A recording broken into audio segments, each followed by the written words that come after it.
Shalom Aleichem.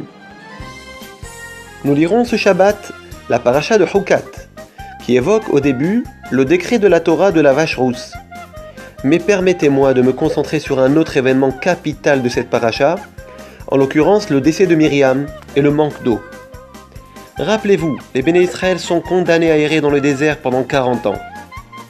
Dorénavant, la Torah ne rapporte plus que les événements survenus au cours de la dernière année passée dans le désert, ainsi que les commandements transmis durant cette période par Moshe Rabbeinu.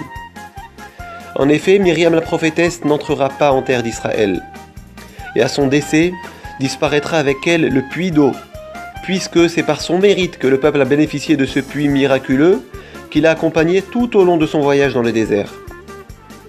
Le peuple proteste, comme le dit le texte de la Torah au 20e chapitre. Voici ce qui est rapporté. Le peuple se querella avec Moshe, et parla en ces termes. Si seulement nous avions péri comme nos frères ont péri devant Hachem. Pourquoi avez-vous conduit l'assemblée de Hachem vers ce désert péri mourir, nous et nos animaux? Et pourquoi nous avez-vous fait monter d'Égypte pour nous mener vers ce lieu mauvais? Ce n'est pas un lieu de semences, ni de figues, ni de raisins, ni de grenades. Il n'y a pas d'eau à boire. Certes, le peuple avait le droit d'exprimer son inquiétude et son manque, mais l'on reste tout de même étonné par la violence de leurs propos et leur manque de derech eretz, de civilité. Mais Dieu, dans sa grande miséricorde, va malgré tout comprendre leur requête, parce que l'eau est un besoin élémentaire et ce qu'ils demandent est légitime. Hachem ordonne donc à Moshe de prendre son bâton et de parler à un rocher précis. C'est d'ailleurs celui duquel jaillissait l'eau par le mérite de Myriam lorsqu'elle était encore en vie. Moshe Rabbeinu n'arrive pas à le retrouver. Et la situation de stress et de pression du peuple vont le pousser à s'adresser à un autre rocher. Mais rien ne se produit, puisque ce n'est pas le rocher choisi par Hachem. Il décide alors de frapper un rocher quelconque, une première fois, puis une deuxième, et un torrent d'eau en jaillit. Le peuple est soulagé, mais malheureusement, Hachem est déçu.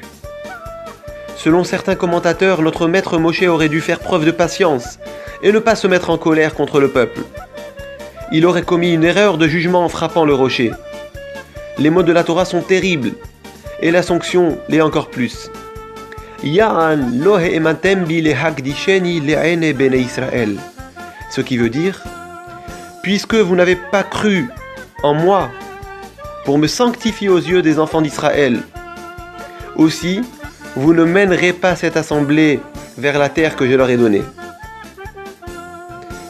En effet, Moshe et Aaron, son frère, sauveront refusé l'entrée en terre d'Israël. Presque tous les commentateurs se demandent en quoi consiste exactement la faute de Moshe et Aaron. Dans son commentaire, le Ramban déclare que la question est un grand secret qui relève des mystères de la Torah et qu'il nous est impossible de l'expliquer. C'est d'ailleurs la raison pour laquelle cet événement tragique est rapporté dans notre Torah dans la paracha de Hukat, qui traite justement du décret de la vache rousse, le décret de la Torah par excellence, c'est-à-dire un commandement qui transcende la raison humaine. Quelle chance et quel mérite nous avons de pouvoir entrer en terre sainte, en terre d'Israël, de pouvoir visiter ces lieux saints, d'y étudier, de s'y promener. Rappelons-nous, même Moshe notre maître et Aaron, le Kohen Gadol, le grand prêtre, n'ont pas eu ce mérite. Shabbat Shalom.